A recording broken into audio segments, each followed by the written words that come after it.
친절할 때 친절할 수 있는데 위기가 있고 갈등이 있을 때도 상대를 충조평판, 충고하거나 평가하거나 비난하지 않고 건강한 대화, 정상적 대화하기가 쉽지 않아요. 우리가 조직에서는 늘 문제가 있죠. 내가 이미 말했는데 말했지만 또 다른 문제가 똑같이 생겨요? 그럼 열받죠. 그러면 리더들이 줄곧 잘하는 건 평정 능력이에요. 감정을 휩싸이지 않고 그 현상이 우리가 매뉴얼을 지지하지 않아서 같은 실수가 일어나는지 이거를 조금 더 시스템과 매뉴얼로 갖춰야 되는지 잘 구분합니다. 그래서 아무데나 감정을 좀 섞지 않는 평정 능력이 있어야 되고요. 안녕하세요. 저는 라이프 스피치 연구소 대표 강민정 소장입니다. 현재 관계 심리 커뮤니케이션 주로 다루고 있고요. 오늘 이 교양식 프로그램에 나오게 돼서 너무나 반갑습니다. 가장 주요로 제가 질문지 받았는데 말투에 대한 내용들이 많더라고요. 그러니까 뭐 말투가 그 사람의 내면을 볼 수 있는지부터 혹은 그 사람이 내적으로 좀 좋은 사람이 아닌 거를 언어로 알아낼 수 있느냐 이런 이제 점 보는 듯한 얘기도 있어요. 근데 분명히 우리는 많은 사람들을 불특정하게 만나고 있고 그 가운데서 지혜를 얻고 싶은 거, 그 지혜 안에는 사실 불안이 되게 많거든요.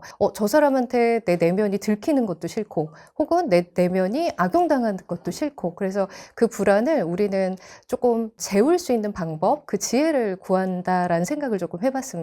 저희가 대화를 어떤 사람이 잘해요라고 하면 사실 추상적으로 접근을 해요. 그래서 실제로 우리가 누군가가 불쾌할 때 딱 들여다보면 저희가 커뮤니케이션 이론에 있는 무언가가 걸려서 그게 불쾌합니다. 그러면 이렇게 커뮤니케이션을 이론을 조금 무의식의 심리학을 알게 되면 누군가의 불쾌함이 어떤 이유 때문에 그러고 나는 그러면 그 요소를 안 하고 있는지를 살펴볼 수가 있어요. 그래서 메타인지를 해야 사람은 성장을 하는데 그 메타인지의 1번은 내 말하기, 상대 말하기, 그 다음에 인간은 명상을 하고 혼자 공부한다고 성장하지 않아요. 누군가의 상호작용 안에 그 모습도 내 모습이기 때문에 그 작용 안에 나를 찾아가는 작업, 그리고 그것의 무의식의 심리학을 저희 같은 파트가 알려드린다고 보시면 될 것 같습니다. 그래서 리더들의 말하기 굉장히 요즘에 많이 찾는 이슈잖아요. 그 리더들의 말하기에서도 우리가 커뮤니케이션 이론에서 얘기하는 6가지가 있어요. 이따 질문항에서 다시 풀어드릴 건데 그런 거를 이제 풀어줬을 때 그 리더가 이 모습이 있어서 굉장히 좋게 보였구나. 그럼 어떤 리더는 저 모습이 없어서 그렇게 꼴사나웠구나 이런 느낌을 좀 받을 수 있을 겁니다. 그럼 첫 번째로 사람의 인상을 좌우하는 데는 외모만큼이나 말투가 중요하다는 말이 있는데 실제로 말투가 얼마나 많은 영향을 주나요? 말투 뒤에는 내면의 사상이 드러난다고 생각을 해요. 그래서 우리가 인상을 보세요. 제가 이렇게 카메라를 볼 때 따뜻하게 입이 웃고 광대가 웃고 눈이 웃고 이렇게 대하는 거랑 굉장히 얼굴의 표정을 빡 빼요. 그리고 인상을 쓰고 몸이 건조하게 이렇게 AI처럼 쳐다봐요. 그러면 이 인상을 갖고 혹은 냉소적으로 이렇게 째려봐요. 그러면 어떤 사람은 인상 안에 누군가를 타인을 시선을 냉소적으로 째려보는 것까지 하시는 분이 있어요. 흘겨보는 게 당연하신 분들도 있어요. 그러면 그분의 인상을 우린 좋게 받을까요? 안 받죠. 그런데 말투는요?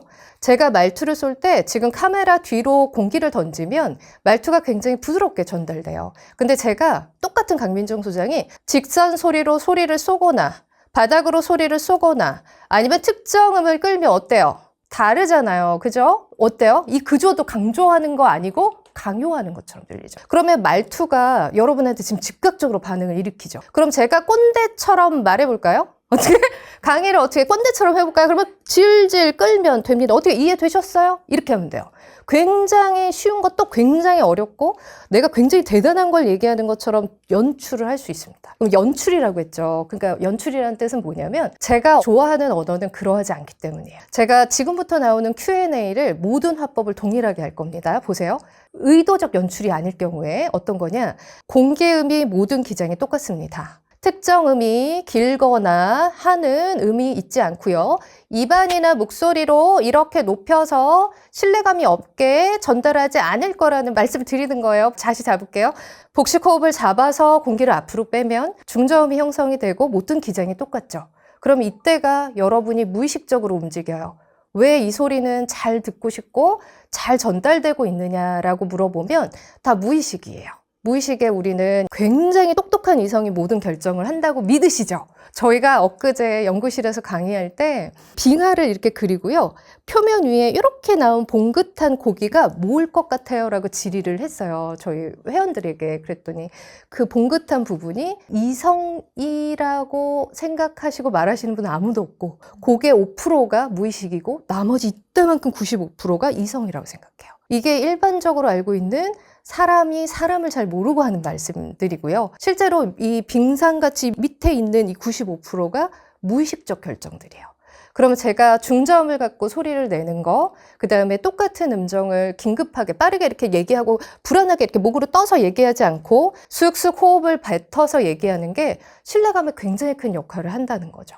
우리는 무의식 중에 많이 느껴요. 그래서 UCL의 메라비안이라는 심리학자가 우리는 음성의 힘을 38%로 호감과 신뢰를 느낀다고 했고, 그 다음에 나머지 55%도 죄송한데 내용적인 측면이 아니에요. 내용은 7%예요. 제가 이게 똑같은 강연자가 비슷한 강연을 할 수 있다고 치면 음성과 외적인 태도가 이타적인 사람들 것이 훨씬 많이 들어가요. 그래서 제가 늘 강연할 때 드리는 말씀이 있어요. 우리가 세바시에 나오는 교수님들이 스펙 위주로 절대 뜨지 않는다. 이 말씀 드리거든요. 이타적 태도가 많으신 분이 학교가 조금 더 낮아도 훨씬 잘 대중들에게 들어갑니다. 그래서 우리가 인간이 가장 좋아하는 거, 그 다음에 좋은 인상이라는 건 나를 존중하는 태도로 대하는 거예요. 그래서 이타적인 태도가 내가 얼마나 있는가. 거기에 첫 번째는요, 뭘까요? 말투가 많이 지배합니다. 70%가. 그 다음에 비언어가 30% 지배해요. 여기 질문에 그랬어요. 말투가 얼마나 영향력 있나요? 라고 하면요. 말투를 하찮게 쓰잖아요. 그러면 제 주변에 제가 커피를 시켰어요. 커피를 시켰는데 선생님 라떼 하나 주세요. 가져가요. 이렇게 얘기했어요. 그러면 안 들려서 가져가실까요? 드시고 가실까요? 다시 물어보는데 가져간다고요. 이렇게 얘기했어요. 그러면 그 사람 피드백이 좋을까요? 내가 받는 피드백 안 좋을 거예요. 왜요? 제가 먼저 도끼질했죠. 근데 그 사람이 가져가신다고요? 여기 있어요. 이렇게 얘기하면 또 열받아요. 거기서. 왜 이렇게 불친절해? 서비스 정신이 있어? 없어? 근데 나는 지금 타인에 대한 존중감이 없고 그래 놓고는 타인이 나한테 굉장히 뾰족한 얘기를 하면 굉장히 이거에 대해서 극대노한다는. 그럼 어때요? 내가 효능감을 느껴야 되는데 효능감은 어때요? 자기가 스스로도 느껴야 되고 타인에게서도 와야 돼요. 그러면 나에게 효능감도 높고 타인에게서도 와야 되는데 이런 말투는 타인에게서 인정을 계속 못 받죠. 그럼 어때요? 정서적으로 효능감을 잃기 시작할 겁니다. 그게 오래되면요 점꼰 되는 거예요. 젊은 꼰대 되기도 하고 늙꼰도 될 수 있어요. 근데 최인철 교수님이 얘기하시죠. 인간이 행복할 때 뭐가 있어야 돼요? 유능감. 작던 크던 어떤 일에 내가 성실히 했을 때 내 자리가 있다라는 유능감이 있어야 되고 그 다음에 자유도가 있어야 돼요. 돈이 있는데 여행을 못 가고 시간이 있는데 돈이 없어요. 그럼 우리는 그 자유도 때문에 마음이 힘들어요. 세 번째는 관계력이에요. 관계력이 내가 나에 대해서 믿는 효능감, 타인에게 오는 효능감이 약해진다면 관계력엔 비율이 굉장히 낮아지겠죠.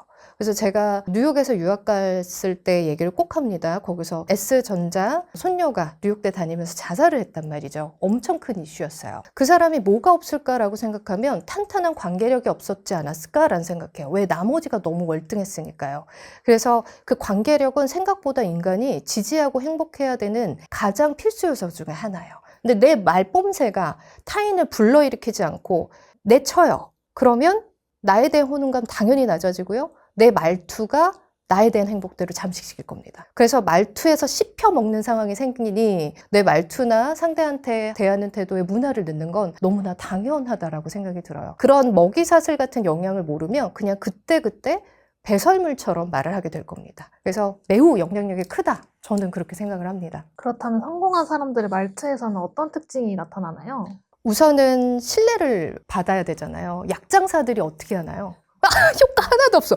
할머니가 5만 거를 25만 원에 사왔어. 근데 할머니는 플라시보 효과로 그거 먹으면 연골이 안 아프대, 무릎이. 그거를 구태여 팩트 체크업 한다고. 할머니 이거 잘못 사서 아무 효과 없어. 말해요, 안 해요? 지혜가 없으면 말할 거고요. 지혜가 있으면 얘기를 안 할 겁니다. 근데 그분들이 그건 거예요. 약효과가 없는데 어떤 거를 주나요? 이거를 사기치라는 건 아니에요. 그러니까 확신으로 사기를 치라는 건 아니고 뭐가 있냐면 확신해 주는 말을 해요. 우리가 누군가가 신뢰하고 싶을 때 저를 믿고 연구실에 와요. 그래서 조직 강연 말고 일반 회원들이 왔을 때 제가 이게 변할까? 네, 변할 수 있어요. 열의 여덟이 변합니다. 이 확신을 얻고 싶어서 하는 질문이죠. 그러면 확신에 있는 말투, 명료한 시선 처리 당연히 괜찮아야겠죠? 근데 복식을 하는데 치아를 이렇게 물고 소리를 이렇게 먹어요. 그 다음에 시선을 우왕좌왕 이렇게 둬요. 그러면서 아, 이게 변할 수 있고요. 변할 수 있어요가 느껴지나요? 안 느껴지잖아요. 그죠? 소리는 앞으로 뻗어야 되고 시선은 명료해야 되고 그 사람이 스피치의 리더십을 갖고 가야 우리는 팔로우 됩니다. 그거를 받고 싶어서 오시는 거예요. 그럼 아까 약장사 얘기했죠. 할머니 그냥 먹어봐, 잡숴봐. 분명히 효과 있어. 안 아파. 그냥 그 말이 듣고 싶었던 거예요.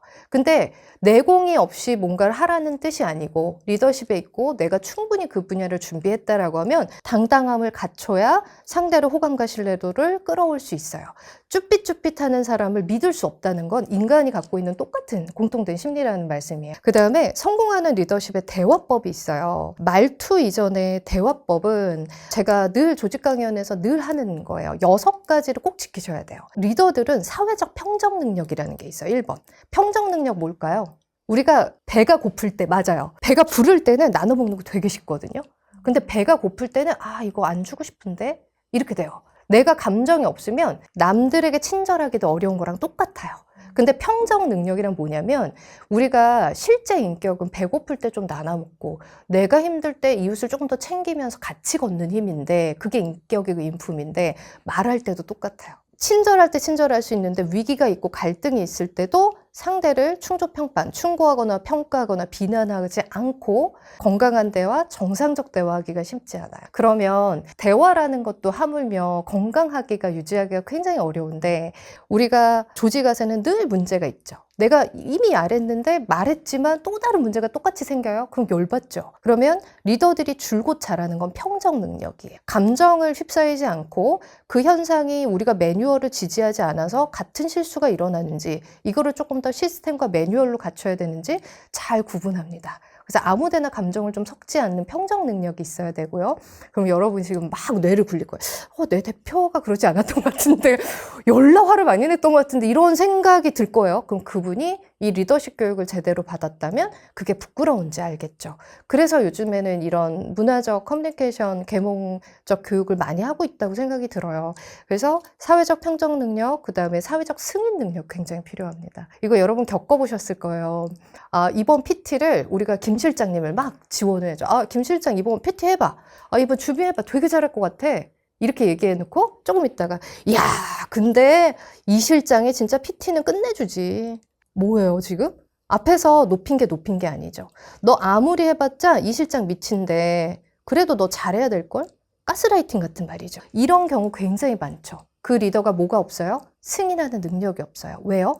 이 실장과 김 실장이라고 했을 때 서로의 간차, 이 분야로 옮겨서 역량을 발휘한 연차가 다를 수도 있어요. 이해되시죠? 그러면 올라가는 자리에서 그 나이대를 비교하고 그 연차에서 비교를 해야 되는데 실제로는 또 그러지 않을 때도 많단 말이죠. 그러면 승인 능력은 상대의 사회적 지위와 위치를 고려한 대화를 해주는 거예요. 이거를 못하면 이때도 실수가 엄청나게 일어납니다. 저는 외국에서 한 8년 살았어요. 되게 대화를 많이 하지만 실제로 개인적 만남을 굉장히 많이 갖진 않아요. 에너지가 나가는 편이어서 상대를 다 케어하는 편이에요. 성향상. 근데 어느 날 제가 예시를 하나 드리면 카페를 갔는데 단골이에요. 집 앞에서 책을 많이 보는 데인데 거기에 이제 그 옆에 강아지를 누가 데리고 오셨더라고요. 그래서 어떤 일을 하세요? 라고 물었더니 강아지 옷을 직접 만든대요. 용품들을. 청년이었어요. 그래서 어머 그래요? 그래서 이제 창업했어요. 혼자서 하고 있어요. 이래갖고 제가 번뜩 그 인플루언서 친한 분이 생각이 났어요. 그분이 애견을 너무 좋아하거든요. 애견 보호 활동도 하고 이래서 그 친구가 봉사할 때 이 친구의 옷을 입히면 어떨까? 이 상생이 얼마나 좋을까? 이 생각이 약간 들었어요. 그래서 저한테 번호만 좀 주고 가실래요? 이랬죠. 그분이 되게 탑 오브 탑 중에 하나세요. 유튜브로서. 근데 저희 기관에 오래 다니셨고 아실 분도 거의 다 아시는데 그래서 그분한테 연락처를 받았어요. 저는 박사 졸업하고 이런 사람이 사람이에요. 이상한 사람은 아니고요. 이렇게 뭐가 조인할 수 있는 게 있을까 봐 전화 드리려고 해요. 라고 했더니 그분이 너무 좋대요. 그리고 강아지 예뻐해서 너무 감사하다고 하고 했는데 조금 있다가 저가 한 3년째 다니던 그 주인께서 막 오셨어요. 제가 뭐 하는 사람인지 모르지만 여자 주인이 딱 오시더니 첫 번째로 했던 말이 왜 남의 전화를 받으세요? 전화번호 왜 따세요? 이러는 거예요. 무슨 목적으로 따셨어요? 또 이러는 거예요. 저는 여지까지 들어보지 못한 반응이었어요, 사실은. 제가 뭐 아쉽게 그냥 인문학자니까 유학 갔다 오고 제 역량을 잘하는 사람이지 어디 가서 뭐 너블너블하고 다닐 사람도 아니었고 근데 이 지리가 여러분 왜 그렇게 물어보지? 라는 생각이 들죠. 왜 그럴까요? 지리하는 게 나쁜 걸까요? 아니죠. 자기 업장을 관리한다 생각할 수도 있는 거긴 하잖아요. 그러면 지리를 어떤 감정으로 지금 했던 걸까요? 비난의 감정. 내 업장에서 왜 남의 거를 물어봐? 너 뭐야? 막 이런 거잖아요. 그러면 뭐냐? 이 지리가 왜 번호를 따셨을까요? 선생님 죄송한데 혹시 번호를 왜 따셨을까요? 이러면 조심성이 있죠. 근데 이게 아니고 아니 여기서 왜 남의 번호 따세요? 이렇게 되면 이거는 비난하고 있는 거죠. 따면 안 돼가 머리에 있고 이 센텐스에는 어떤 감정이 실어갔어요? 비난이란 감정이 들어간 지리는 판단해서 될 문제가 아니에요. 근데 그리고 나서 제가 이제 다른 유튜브에 이제 나오고 책을 출간하고 이런 거를 보셨나 봐요. 유튜브가 떠서. 그 다음에는 이제 사인을 한번 받으시더라고요. 이제 사인을 하면서 어떤 생각이 들었냐면 아, 이분이 놓친 건 사회적 승인 능력이에요. 사람마다 히스토리가 다르고 사람마다 기준이 달라서 이 사람의 히스토리가 어느 정도 되는지를 모르고 함부로 뭔가를 비난하려 드는 것들이 불쾌한 거예요. 그래서 여러분이 누군가와 조인할 때 특히 이럴 때 있어요. 저는 이제 대학 출강을 하면서 제 연구소를 하는데 뭐 작던 크던 강의를 모두 나갈 수는 없죠. 물리적 시간이 있으니까. 그러면 어떤 분들은 자기 기업에서 강의를 부르는 게 너무 하사하는 것처럼 저한테 의뢰할 때가 있어요. 저는 그걸 나갈 수가 없는데 근데 불구하고 하사하듯 전달하는 그분은 제 히스토리를 살펴보지 않은 거죠. 이 친구가 유학도 갔다 오고 자기 주관이 뚜렷하고 이 돈 안 되는 교육을 오랫동안 해온 사람이다 라면 돈 되는 대로 뛰어가지 않겠죠. 그렇죠. 그러니까 교육자를 하는 건데 그런 히스토리를 상황하는 맥락 파악을 못하면 승인하고 돌보는 것들을 못하면 우리는 어떻게 굉장히 실수하게 돼요. 섣부르게 돼요. 그래서 누군가를 만날 때 그 사람 이면의 히스토리를 조금 봐야 된다. 이 사람이 명예적 가치를 좀 가지나 금전적 가치를 가지나 금전적 가치를 가지나 좀 살펴봐야 돼요. 그걸 모르고 대화를 하면 굉장히 섣불러집니다. 그래서 사회적 승인 능력 너무 필요하고요. 그 다음에 사회적 관계 경험 능력이라고 있어요. 경험 능력은 우리가 관계에 대한 욕구가 달라요, 사실은. 어떤 사람은 이 기회가 너무 신기해서 이 사람은 어떤 사람이고 어떻게 살다가 이 분야를 왔지? 어떻게 PD라고 있지? 저는 상대에 대한 호기심이 좀 많아요. 그래서 다른 분야에 대한 호기심이 굉장히 많아요. 저도 미술학도를 하다 바꾼 거라서. 그래서 그런 호기심과 관계 욕구가 높은 분이 있고요. 어떤 사람은 안중에 없는 분도 있어요. 근데 그 사람을 비난할 수가 없어요. 왜냐면 욕구는 다른 거잖아요. 관계 욕구가. 근데 이게 참 이율배반적인 건데 아리스토텔레스가 커뮤니케이션은 협동의 원리를 얘기하는데 그중에 4가지가 있어요. 양을 지키고 질을 지키고 관계를 지키고 예절을 지키래요. 굉장히 진부하죠. 근데 이게 현상에 그대로 나와요. 누군가한테 성심성의껏 질의했는데 편한 대로 하세요 라고 하면 뭐가 안 지켜졌어요? 양과 질이 안 지켜지니까 상대가 얹잖아요. 그러면 관계와 예절은요? 우리가 초년생일 때 이제 결혼한 지점이 되거나 이러면 양가의 인사를 가죠. 인사를 갈 때 어른들이 어른다운 질문을 안 할 때가 되게 많죠. 저도 그걸 비슷한 경험을 했었는데 아가 차는 신차니 중고차니 신차면 몇 개월 됐니 뭐 이런 질문들을 한단 말이죠. 그러면 이분이 나랑 가족이 되고 관계가 되고 남편이 될 사람의 관계 거기를 고려했다면 나와의 관계까지 고려했다면 이런 질문을 할 수가 없는 거죠. 이 기본적인 걸 안 지키면 우리가 거기서도 굉장히 이탈이 많이 돼요. 관계 욕구 물론 다르지만 이렇게 기본적인 거를 지키지 않는 거 그럼 보세요. 관계 욕구가 높을 수도 있고 적을 수도 있고 그건 옳고 그름은 없어요. 인정을 해야 되는데 아리스토텔레스가 대화를 할 때는 협동의 원리로 양을 지키래. 난 관계 욕구가 없는데 양을 지키래. 동전의 양면 같죠. 그러면 어떻게 되냐. 사회 안에 기브 앤 테이크를 하고 내가 어떤 직무를 해야 될 때 명료성, 정보를 명확히 전달을 하고 어느 정도 친목의 관계가 있어야 편하게 일을 합니다. 그래서 제가 들어왔을 때 자꾸 사담을 시켜주는 게 제가 편하라고 하시는 거거든요. 이런 관계성이 짙을 때 좋은 무대가 나오겠죠. 이런 것처럼 동전의 양면 같은 거를 무조건 한쪽을 믿으시면 안 돼요. 그럼 어떻게 되냐? 공적 관계일 때는 내가 말을 안 하고 싶은 성격이어도 사회적 행동 요령에 의해서 적당히 말을 맞춰줘야 돼요. 양과 질을. 근데 사적인 때는 개인적 성향으로 가도 된다는 거죠. 그거를 이해해주는 사람끼리 만나면 된다는 거죠. 강요할 순 없고. 이해되시죠? 그래서 오늘 아마 이론들이 나올 때, 와, 양면 같은 일이다. 그리고 그 이론을 붙였더니 현장에서 안 먹혀. 그럼 걔는 또 다른 이론이 같이 있을 거예요. 그렇게 살펴보시면 굉장히 체계적으로 인간에 대한 레퍼런스를 쌓아갈 수 있습니다. 그러면 끄달리는 현상 많이 줄어요. 해석하는 능력이 생겨요. 그 다음에 자아에 대해서 제대로 알기 시작할 거예요. 그래서 그런 부분을 계속 설명을 드릴게요. 우리가 사회적 경험 능력은 이렇게 관계 욕구가 있고 이 관계 욕구에 내가 타인을 만났을 때 유쾌했다, 보람됐다, 의미 있었다 이런 경험이 많아야 욕구가 계속 증진돼요. 근데 아까 말씀드렸듯이 누군가와 대화할 때 자꾸 효능감이 떨어져. 제가 날 싫어하는 거가 눈치가 채져. 그리고 내가 딱 말했더니 빈정상해 있어. 그러면 사람은 관계욕구가 떨어지겠죠. 그래서 이 경험 능력이 좋을수록 좋다. 개방적인 태도가 조금 더 좋다, 사회적으로. 그 다음에 우리가 적절한 노출 능력이 있어요. 이건 양과도 관련이 있죠. 누군가는 열심히 얘기하는데 누구는 허밍만 해요. 이제 곰이 구르는 것 같아. 제주를 부르는 것 같아. 우리는 사회적으로 안전한다라는 거는 예측 가능해야 돼요. 저희가 영화 보러 갔을 때 딱 끝났는데 뭐야 끝난 거야? 뭐 이럴 때 있죠. 이게 뭐예요? 스토리라인이 예측 가능하지 않게 끝난 거겠죠. 그죠? 그러면 이런 현상이 있을 때 사람은 불편해요. 봄, 여름, 가을, 겨울을 예측하듯 커뮤니케이션도 봄, 여름, 가을, 겨울을 좀 예측해야 되는데 이런 현상이 없으면 우리는 어려운 거죠. 그러면 노출을 너무 안 해요. 그럼 우리가 그 사람을 알아가면서 예측할 수 있어요, 없어요? 그 사람이 안전하고 건강하다고 못 느낍니다. 그래서 오해가 없을 만큼은 노출을 하셔라. 개인적인 호불호가 있을지언정 하셔야 좋다라고 말씀드리고, 공적 관계에서는 이 5번째가 제일 중요해요. 명료성 능력. 정확한 정보를 정확한 커뮤니케이션 매체자한테 전달하는 거. 이게 명료성 능력이고요. 여기에 뭐 위트 능력이 있으면 너무 좋죠. 친밀감을 나타내는 거. 그래서 이 6가지가 사실은 성공한 사람들의 가장 많이 갖고 있는 특징들이고요.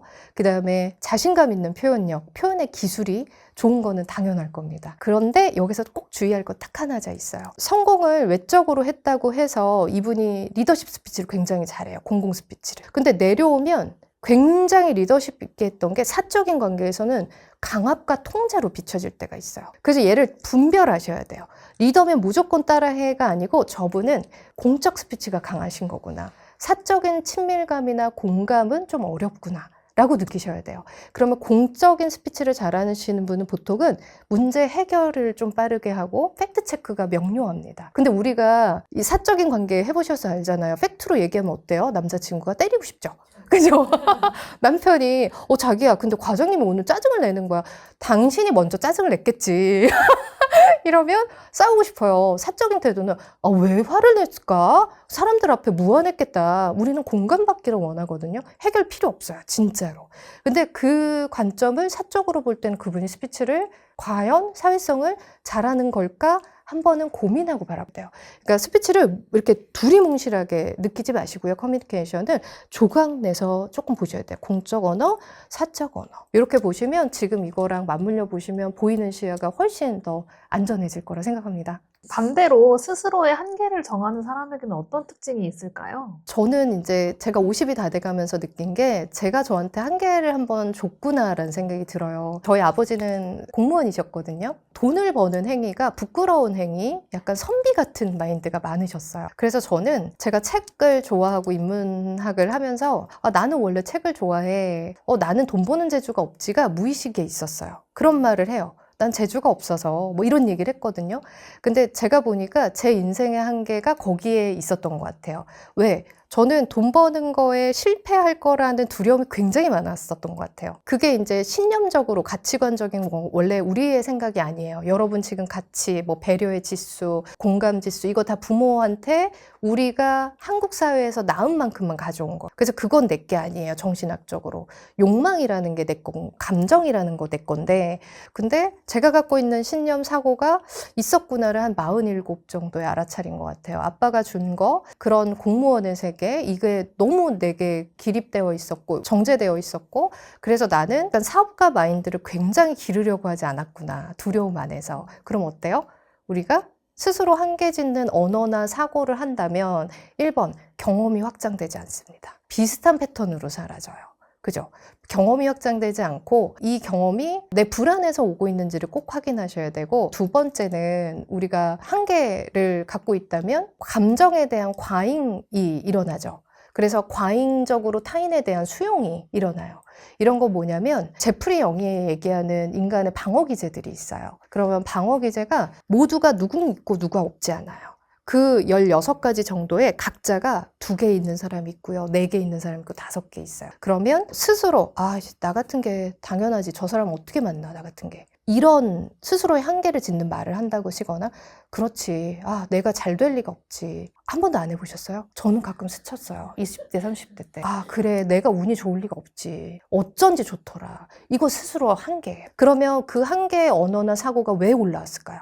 우리가 제프리 앵이 얘기하는 방어 기제 중에 하나인 거예요. 그러니까 저는 태어나서 미국을 가서 8살까지 미국 백인 학교에 살면서 인종차별을 많이 받았어요. 아시는 분은 영상 속에서 아시는데 화장실을 선생님이 안 보내요. 그러면 오줌을 싸요? 엄마한테 또 불려가요?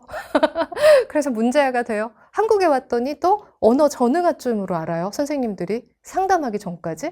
그래서 얘가 반응을 안 해요. 친구랑. 못 알아듣으니까 반응 못 하죠. 말을 못 하죠. 듣지도 못하니까 말을 못 하겠죠. 그러면 친구들 앞에서 국어책 읽으면서 휴밀리에이트, 모욕을 좀 줬단 말이죠. 생생히 기억해요. 그럼 저는 어른들은 아이를 보호하지 않아 라는 인간 불신, 약간의 정서적 학대가 몸에 있었을 거예요. 20대까지 있었어요. 저는 이걸 극복한 게 30살 넘어서 제가 언론학을 하면서 심리나 정서책, 철학책을 많이 읽으면서 제가 이제 변화되고 찾아간 거고, 실제로는 제가 불신이나 학대, 제프리 앵이 얘기하는 그거를 많이 가지게 되면 저는 어떤 한계를 느낄까요? 이렇게 말을 하는 거죠. 거봐, 내가 친구가 이렇게 내 옆에 붙어 있을 리가 없어. 그 멋진 남자친구가 내 옆에 있을 리가 없거든. 난 버림에 대한, 버려질 것이라는 방어 기제를 쓰거나, 혹은 이 사람이 누군가가 불신되고 학대되거나, 취약성이라는 것도 있어요. 취약성이 약간 뭐냐면, 우리가 유튜브 같은 거 보면 과하게 믿는 분들 있죠. 야, 지진이 난대. 모든 거 다 준비해. 그리고 뭘 봤어요. 야, 영공에 뭐를 뿌린대. 의도적이래. 야, 너 눈 따갑지? 그거 다 우리 병 걸리게 하려고 뿌린대. 이런 거 있죠. 그게 취약성이라는 방어 기제예요. 내가 통제되지 않는 그런 천재지변이나 사건, 사고에 두려움을 갖는 거예요. 이게 뭐예요? 팩트적이지 않을 때. 선거가 있어요. 최근의 이슈. 야, 선거가 뒤로 조사해서 뒤로 했대. 그럼 그게 뭐예요? 약간 정신병이라도 일으킬 수 있고요.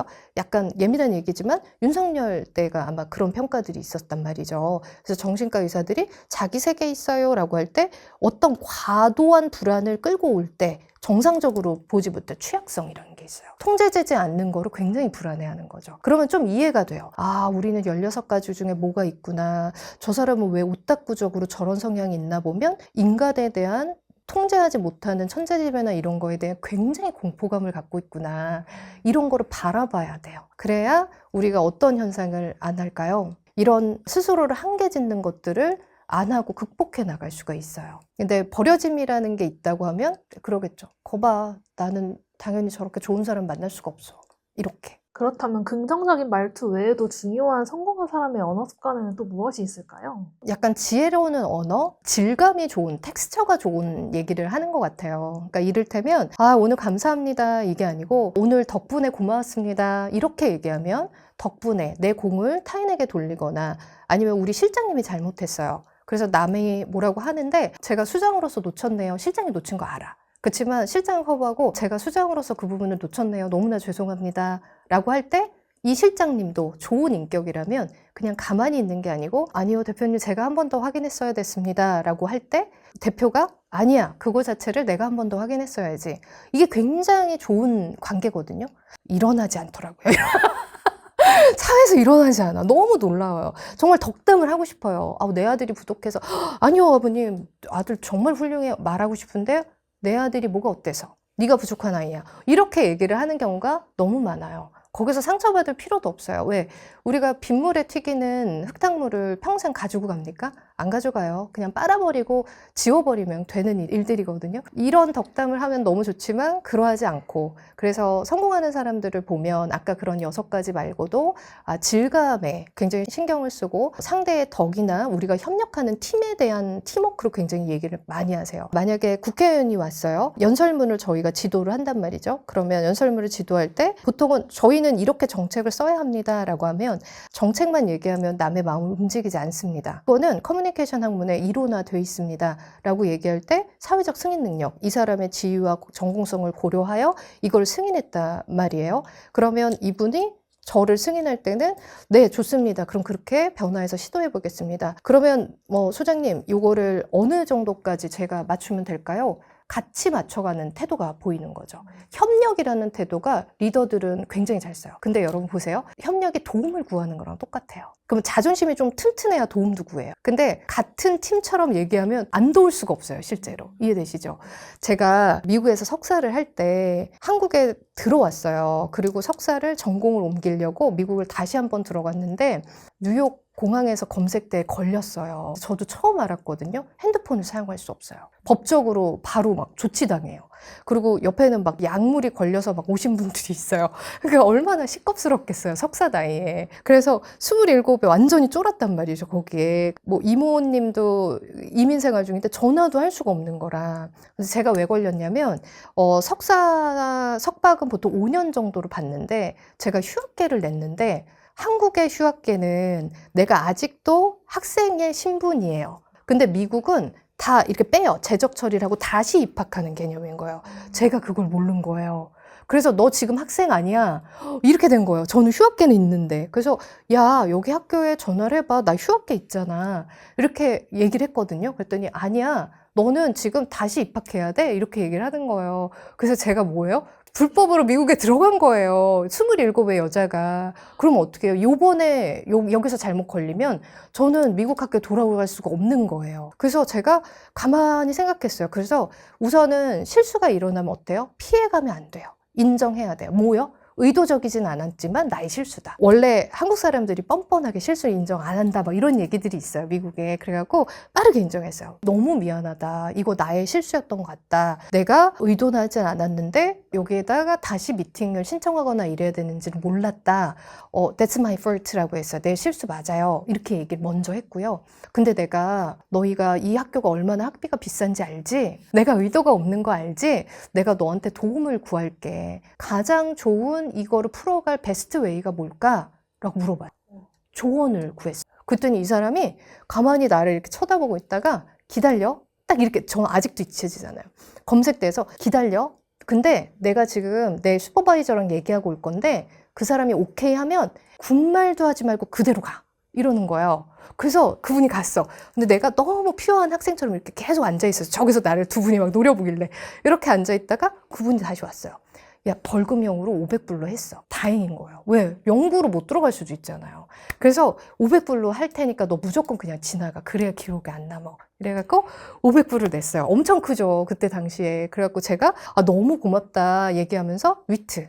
혹시 학생 디스카운트는 없어? 이런 거 물어보고 검색대에서 야, 없어. 그러면서 나왔어요. 위기 모면을 했어요. 그 사람이 아마 도와주고 싶었던 건 실수로 인정을 하고 그 다음에 적극적으로 도움을 요청해서 우리가 이런 문제가 있고 같이 공유할 수 있는 팀워크에 어떤 어나운스를 했을 때 도와주려 한다는 거죠. 성공하는 언어 습관이라는 것 자체가 그 사람이 성공했기 때문에 그런 패턴이 아니고 협력을 구하는 태도가 굉장히 많고 인간의 심리는 도움에 대해서 우리는 선뜻 하고 싶다는 것도 알고 있기 때문에 적세적소 굉장히 좋은 격식의 말투로 전달을 하면 우리도 할 수 있다고 생각해요. 한 번에 이루어진 경험은 없어요. 경험이 더불어서 뭔가를 만드는 것 같다는 생각을 해요. 회사나 학교 등에서 이제 자신감 있고 신뢰 있는 이미지를 만드는 말하기 방법이 있을까요? 회사는 학교잖아요. 그러니까 공적인 관계가 있는 곳에서는 우선은 명료성이 제일 중요한 것 같아요. 정확한 정보자에게 정확히 전달하는 거. 그 다음에 동료랑 부하 직원이랑 상사랑 다른 언어 태도로 갖지 않는 거. 우리가 조직 커뮤니케이션을 진단을 할 때요. 그 기업을 어떻게 하냐면 상사와의 커뮤니케이션 능력을 여러분을 진단을 해요. 그 다음에 동료랑 부하 직원을 따로 진단해요. 왜요? 상사한테는 굉장히 공손하게 아부떨면서 얘기하고요. 동료나 부하 직원한테 굉장히 하대하는 사람이 있어요. 저도 석박을 겪으면서 느낀 사람이 있어요. 그러면 상사가 감쪽같이 몰라요. 이 실장이 싸가지 없는 걸 모른다는 거죠. 근데 나중에 보니까 그 사람 때문에 못 견디겠어요 하는 사람들이 많이 생긴다는 거죠. 그럼 뭐예요?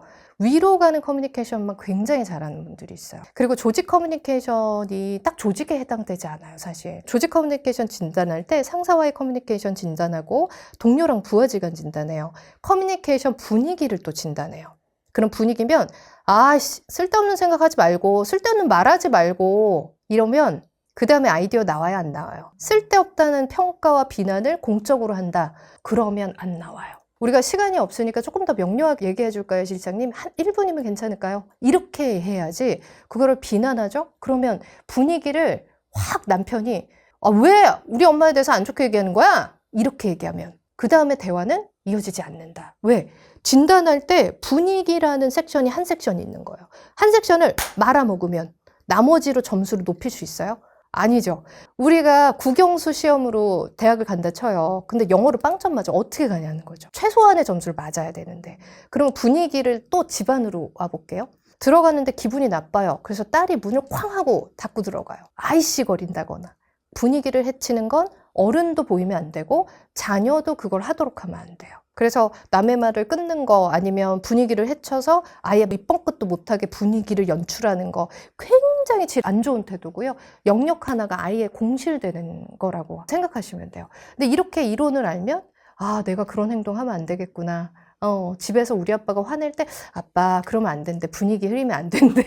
이런 말을 할 수 있겠죠. 그럼 말이 길어질 때는 어떻게 논리적으로 정리할 수 있나요? 우리가 막 횡설수설 한다고 하죠. 그러면 두 가지를 먼저 제시하고 이런 결론인 것 같아요. 왜냐하면 이유는 이렇고 그 다음에 제가 살아보니까 예시가 이렇고 그 다음에 재현, 다시 내 주장을 한 번 더 얘기하면 좋거든요. 그래서 만약에 커뮤니케이션을 뭐라고 생각해요? 저는 건강한 대화, 안전한 대화가 커뮤니케이션이라고 생각해요. 왜냐면요, 우리가 굉장히 비난하고 평가하고 조언하고 이렇게 대화를 많이 해요. 90% 배우지 않았을 때. 그렇기 때문에 안전하게 못하고 거의 힐난하고 상처를 입힙니다. 이게 이유잖아요. 그죠? 예를 들어서요. 그 사람은 저한테 이런 말을 하려고 했는데 실제로는 저한테 이렇게 비난하게 들렸었던 적이 있거든요. 헤아려 보니 이로 끝나는 거예요. 그러니까 두괄식이라는 거, 프레기법 이런 거 있는데 결과를 좀 먼저 얘기해주고 이유를 좀 얘기해주고 살짝 예시를 들면 훨씬 편하죠. 그럼 이러면 조금 짧게 구성이 됩니다. 이렇게 준비해도 유독 긴장을 많이 하시는 분들도 많은데요. 긴장을 줄이는 팁도 있을까요? 발표 불안, 면접 불안, 사실 그 밑에는 관계 불안이 있다라고 생각을 해요. 우리가 어른들을 많이 못 만나고 자란 분들은 상사 어른을 만나서 친해지고 싶은데 지하철 같이 탔어. 저도 있었거든요. 기획팀 다닐 때. 미술팀 기획팀 다니는데 상사랑 같이 가. 마포까지. 근데 뭔 말을 해야 될지 모르겠어요. 친분을 쌓아야 되는 시간에 나를 어필하는 것도 못하겠고 아무것도 못하겠는 거예요. 우리가 이렇게 긴장을 하게 되면 더 좋은 거는 일어날 수가 없어요. 저는 어른들을 만난 적이 거의 없어요. 자라면서. 그러다 보면 어른이라는 사람들이 다 어려워요. 언니가 없었어요. 오빠가 있었어요. 오빠들은 편해요. 언니는 어려워요. 이해되시죠? 내 관계만큼 그 불안도가 면접이든 발화이든 나옵니다. 그러면 딱 스피치만이 아니에요. 근데 보세요. 제가 복근에다가 힘을 주고 공기를 밀면 되게 공기 통로가 굵게 나와요. 근데 얘를 이렇게 빼면 몸이 움츠러들면 떨려요. 이렇게. 그리고 여러분은 몸이 긴장을 하면 이렇게 떨죠. 염소처럼 이렇게 되잖아요. 치아도 안 벌려요. 이렇게. 협의적이지 안 보이게 이렇게 얘기한단 말이죠. 근데 윗배 아랫배를 집어넣고 공기를 이렇게 멀리 던지면 협의적으로도 보이고 공기 통로가 생기기 때문에 음가는 떨릴 수가 없어요. 공기를 보시면 공기는 이렇게 나오지 공기가 이렇게 나오지 않거든요. 그러면 공기 통로를 잘 내는 발성호흡이 왜 중요할까요? 저희 연구소에서는 늘 인지교육보다 경험교육을 먼저 몸에 붙이거든요. 왜냐하면 뇌 인지심리학에서 많이 나왔죠. 뇌는 상상과 현실을 구별짓지 않아요. 상상과 현실을 구별짓지 않으면 어떤 현상이 일어날까요?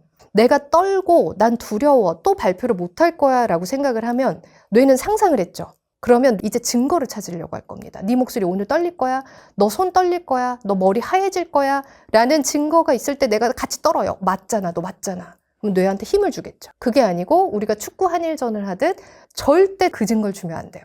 그러면 어떻게 해야 되냐? 윗배 아랫배 등가죽에 넣고 공기 던지래. 미친 떡 똘끼 있게 웃으래. 선생님이 한 소리가 기억이 나서 이것을 전초 작업 5분에서 10분을 계속 유지해야 돼요. 이건 어떤 비유랑 똑같으냐면 우울증의 행동 치료랑 똑같습니다. 우울증 걸릴 때 마인드 먼저 고쳐요. 책 읽어요. 책이 더 우울증 만들죠. 그죠? 그러니까 그게 아니고 어떻게 해야 되냐? 당장 햇볕이 있을 때 10분씩 걷는 거, 혹은 뭐 유산소 운동을 20분씩 일주일에 2번 하는 거, 행동이 치료될 때 따라오는 효과가 있어요. 현장에서 내 소리나 눈빛 태도의 효능감을 높이고 촬영을 해봤을 때 얘가 효능감이 높아지고 내 뇌가 증거를 포착할 때 엄한 증거 주지 않고 내가 소리가 뻗어나는 증거를 주면 어떻게 느껴요? 아니다, 민정아, 너 지금 너 안 떠는데? 너 소리 괜찮은데? 너 많이 나아졌는데? 이러면서 10분만 밀고 가면 그런 불안도가 많이 해소돼요. 그러면서 어떤 현상이 일어나냐면 나에 대한 믿음도 많이 늘어나요. 근데 발표 불안은 그대로 두면 더 빵하고 크게 터졌다가 와요. 왜냐면 스스로 안 없어져요. 근데 보세요. 우리가 발표나 보고서 발표, 뭐 경쟁 PT 뭐 많잖아요, 연설. 이때 심리적으로 불안한 이유는 내가 준비가 안 됐거나 실패한 경험이 있거나 혹은 청중이 나보다 똑똑하다고 할 때도 스트레스 받아요. 혹은 청중 중에 이유 없이 나를 싫어하는 사람이 있어요, 한둘. 그럼 그 사람 신경 쓰다 또 우리가 스트레스 받아요. 그리고 교수인데도요, 연구실 와요. 임용 PT 앞두고. 말하는 직업의 사람들이어도요. 이해되시죠? 200~300억을 따는 프로젝트를 하시는 대표가 몇 천억짜리 앞에서 와요. 왜요? 당락을 결정하는 너무 큰 게 있으면 우리는 스트레스를 받아요. 그래서 발표 불안이라는 것은 영원히 있지도 않고 영원히 없지도 않아요. 저는 말을 못하는 친구였고 한국에 적응을 못하는 친구였지만 지금은 그냥 한국인같이 잘 하잖아요. 한국인이고. 근데 이렇게 15년, 20년을 살았는데 논문 발제할 때는 교수님들이 부담돼서 박사 끝나고 제가 목소리를 순간 떨더라고요. 그래서 제가 회원들한테 알려준 윗배 아랫배 등가죽에 넣고 소리 던져야겠다. 그리고 15분 하고 딱 내려왔는데 다른 교수님이 선생님 너무 잘했어요. 근데 저는 너무 잘했어요. 전혀 안 들려. 내 공포감이 드러나지 않았구나. 맞구나. 이 생각했어요. 그러니까 영원히 있지 않고 영원히 없지 않다는 거는 내가 인식을 하고 어디에 집중하는지 아는 게 되게 중요하다 생각해요. 우울증이 평생 안 올 수 있을까요? 저희가 이렇게 열심히 뛰는데, 그죠? 메인으로 여성분이 여기 2명이나 있으시단 말이에요. 근데 내가 65세에 끝나고 뒷방 노인이 된 것 같을 때, 이렇게 생산성과 효율성을 좋아하는 사람들이 갑자기 여유가 있다고 다 좋을까요? 안 좋을 것 같아요. 저가 안 좋을 것 같아요. 그럼 그때 나의 효용성 때문에 내가 우울할 수 있다는 거죠. 근데 우리가 그게 왔을 때 내가 어떤 대처와 태도를 갖느냐를 알면 걔가 왜 무서울까요? 우리가 불안이 왔어. 그럼 내 심리는 이것 중에 하나구나. 무조건 윗배 아랫배 공기 던지고 내가 행동치료에 집중해야 되는구나 라고 느끼면 되겠죠. 우울증이 왔어요? 당장 나가서 햇빛 밑에서 산책하고 친구랑 운동 잡고 이러면 극복될 수 있다는 거죠. 걔가 무서운 게 아니고 방안을 모르기 때문에 무섭다 생각해요. 이해되시죠? 그럼 순간적으로 말을 잘못했을 때 응급처치할 수 있는 방법이 있을까요? 응급처치는 아니고요. 그냥 정상적으로 사과를 해야겠죠. 정상적으로 우리가 잘못했다고 스스로 느낀 거잖아요. 그러면 진솔하게 사과해야 되는데 참 저는 아나운서 후배들도 저희 기관에 많이 와서 강의를 하는데 앵무새처럼 말하는 거랑 커뮤니케이션 원리를 아는 건 너무 다른 문제예요. 실제로 제가 연성대에 출강을 할 때 연성대에서 이제 강사님들 뭐 2~3명 더 섭외를 해서 저희가 해설사들 지도하는 과정이 있었어요. 근데 학교는 그 서류 심의가 굉장히 복잡해요. 그래서 4~5개월 전에 심의가 거의 다 끝나야 돼요. 사회적으로 하고 있는 이력이 승인되지 않는 게 더 많아요, 학교에서는. 근데 그 승인 때문에 어떤 강사를 에디드 해놨단 말이죠. 해놨는데 일주일 전에 못 하신다고 한 거예요. 와, 이런 경우가 거의 없어요. 왜냐면 학교로 강의 들어온 것 자체도 어려운 거기 때문에. 그래서 와, 특이하시다. 근데 내부의 강의를 오시는 날이었어요, 그분이. 얼마 저랑 일을 해본 적은 없고. 사실은 학교 강의는 제가 좋아하는 후배들만 넣어요. 근데 그 좋은 기회를 일주일 전에 박찼어요. 그래서 어떻게 그 좋은 기회를, 학교는 돈이 문제가 아니거든요. 명예적인 게 먼저여서 그거를 왜 박쳤어요? 그랬더니 더 좋은 강의가 있어서 이러시는 거예요. 죄송해요. 더 좋은 강의가 있어서요. 죄송해요. 더 좋은 강의. 때리고 싶었어요. 야, 이게 앵무새 같은 말이랑 저희가 지금 사과법 알려드리려고 해요. 미안하면 빨리 사과해야죠, 어른답게. 어떻게 해요? 신속하고 빠르게. 세월호 보세요. 담화문이 한 달 있다 나왔어요. 그 담화문 읽고 국민들이 화가 더 났죠. 그리고 국회 앞에 갔죠. 너무 늦어지면요, 변명으로밖에 안 들려요. 남편분들 아내 골병 나기 전에 빨리빨리 사과해야 돼요. 진짜. 빠르게 신속하게 사과하고 제발 변명하지 마시고요. 진심 어린 사과에다 기울여 주셔야 돼요. 그 다음에 나는 이해가 안 돼. 왜 화가 나는 거야? 이거 안 돼. 인정을 안 했는데 어떤 사과가 먹혀요? 그러면 상대가 화날 수 있는 감정을 어떻게 해야 돼요? 헤아려야 돼요. 이해되시죠?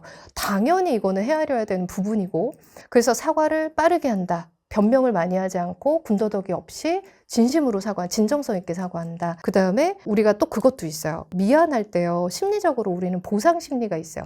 저는 아버지가 돈을 버는 행위가 굉장히 하찮은 행위라고 약간 인식시켰다고 했잖아요. 그래서 제 머리에는, 제 가치관에는 뭐가 있었냐면, 누가 선물을 주고 마음이 풀어지는 거는 되게 나쁜 행위라고 생각을 했어요. 근데 인간의 무의식을 공부했더니 사람은 누군가가 나를 서운하게 했는데, 민정 씨 너무 미안해. 내가 오늘 커피 쏠게 하면 커피 얼마 아니거든요. 3,500원밖에 안 되는데도 그 커피가 위로를 한대요. 정서적 위로를. 그러면 여러분이 엄마한테 미안하거나 아빠한테 미안하거나 남편이나 자녀한테 미안할 때 너무 많은 빈도수를 돈으로 때우지 마시고, 그런 뜻은 아니고, 그때 살짝쿵 작은 선물을 하면 좀 많이 미안할 때 그게 감정적 대체가 된대요. 이게 뭐냐면, 모르고 살아가는 거랑 무의식의 심리학, 인간에 대해서 알고 살아가는 거는 풀어가는 지혜의 도구가 훨씬 많아집니다. 그게 굉장히 중요하다고 생각이 들어요. 그래서 그렇게 빠르게도 사과하고 진심으로 사과하고 보상할 수 있는 것도 좀 알아보고, 요거를 깊게 살피면, 연구실에서 어느 날 KT가 끊어졌어요. 하루 종일 KT를 쓰는데 안 됐어. 예를 들어서. 그래서 전화를 했어요. 다음 날도 안 돼갖고. 그랬더니 KT에서 미안하대요. 그래서 다시 복구를 했는데 됐대요. 아, 정말 죄송합니다 하고 끊으려고 그래요. 근데 살짝 열이 받아요. 왜냐면 나 어제 못 썼잖아요. 그러면 우리는 보상이라는 걸 생각을 한다는 거죠. 더 안 줘도 되니까 내가 사용 못한 거는 공제할게요 라는 소리를 듣고 싶은데, 요청하지 않으면 안 주려 하는 그런 태도가 딱 보이면 기분이 나쁘죠. 아, 그때 내가 쪼잔해서 이거 지금 7, 8천 원 때문에 내가 화가 났나? 아니요. 인간은 보상의 균형을 맞추고 싶은 게 그냥 심리학적으로 있는 거예요. 그때 자신을 뭐 이렇게 타박할 게 없는 거예요. 원래가 그걸 맞췄어야 되는 거죠. 그럼 마지막으로 저희 시청자분들이 꼭 기억해야 할 팁 하나가 있다면 무엇이 있을까요? 팁이 하나가 아니고 5개인데 5개 말해도 될까요?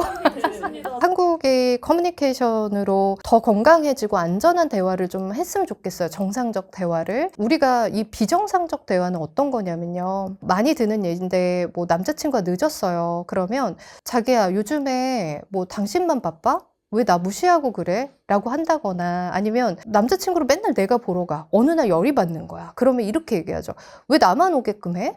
요즘에 나에 대한 배려가 줄었어? 이러면 이 말 자체가 공격적이죠. 그럼 제가 이타적 태도가 굉장히 음성이랑 표정이 중요한데, 이 본새로 얘기를 하면 상대한테 지금 내 말에 설득 있게 계속 들어가라는 거예요? 아니면 방어 기제를 활짝 열게 한 거예요? 방어 기제를 활짝 열게 했잖아요. 어디로 들어갈 거예요? 이미 방어를 다 했는데. 비효율적이고 관계에도 도움이 안 되는 비난을 한 거예요. 대화가 아니라는 거예요. 근데 많은 분들이 대화라고 생각해요. 선생님, 골병이 나기 전에 내 얘기를 해야 되잖아요. 누가 비난하래요? 대화하랬지. 둘 다 몰라요. 그러면 상대는 또 그렇게 얘기해요. 비난 딱 하면, 내가 언제 자기를 무시했다고 그래. 자기야말로 요즘에 이렇게 했잖아. 그러면 무슨 대화를 하는 거예요, 둘이, 어른들이? 근데 30대야. 그래서 40대야.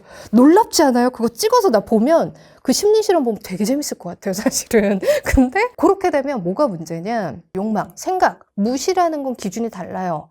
그러니까 내 생각과 가치관을 얘기하는 게 아니고 욕망을 얘기했어야 돼요. 인간의 욕망은 여기 모든 분 똑같아요. 사랑받고 싶고, 존중받고 싶고, 안전하고 싶고, 배려받고 싶어요. 자기야, 내가 최근에 팩트로 10번에서 9번 연로 먼저 왔거든? 근데 안 서운하던 게 요즘 서운한 거야. 자기가 나를 요즘에 안 좋아하나? 왜 자기가 안 움직이지? 내가 이게 자기의 사랑의 크기로 막 자꾸 느껴지는 거야. 그래서 다음에 10번 중에 5번만 자기가 먼저 와줘. 그러면 내가 다시 자기 사랑을 많이 느낄 것 같아. 오해했다면 미안한데 내 마음이 서운해서 자기가 나를 좀 돌봐줬으면 좋겠어. 이렇게 말해야 건강한 대화예요. 정말 희한한 대화들을 너무 많이 주고받거든요. 제가 한국에서 이 커뮤니케이션이 조금 더 건강해졌으면 좋겠다라는 생각을 하는 첫 번째는 자신의 메타인지가 안 되시는 분들이 많아요. 자아성찰 능력이라고, 노력이 아니고 능력이에요. 능력인데 자신의 말이나 타인하고 대화하는 걸 한 번도 찍었거나 들어본 적이 없어. 그리고 자기가 막 배설물처럼 남한테 얘기하고 내가 원래 쿨한 성격이라고 얘기하고 이러시는 분들이 되게 많아요. 자기를 모르실 수도 있고요. 두 번째는 자기를 알지만 인정을 안 하는 사람도 있어요. 이게 두 가지 유형이 다른데 제발 메타인지를 먼저 하자. 각자 거. 남의 거 말고. 시선 밖으로 돌리지 말고 내 거 먼저. 그 다음에 두 번째는 한국은 마음의 표현이 다라고 생각해요. 여러분, 저 아침에 나오는 마음하고요, 지금의 충실한 마음이 다르거든요. 그게 뭐냐면, 자, 마음은 시시때때로 나도 변해서 내가 나를 못 쫓아가요. 근데 어떻게 상대의 마음을 알아챕니까? 10개 사람 속 모르잖아요. 그러면 마음을 전달하는 게 중요하지 않아요. 전달과 도달이 뭐예요? 전달, 던져놓는 거예요. 받았는지 안 받았는지 확인을 안 해요.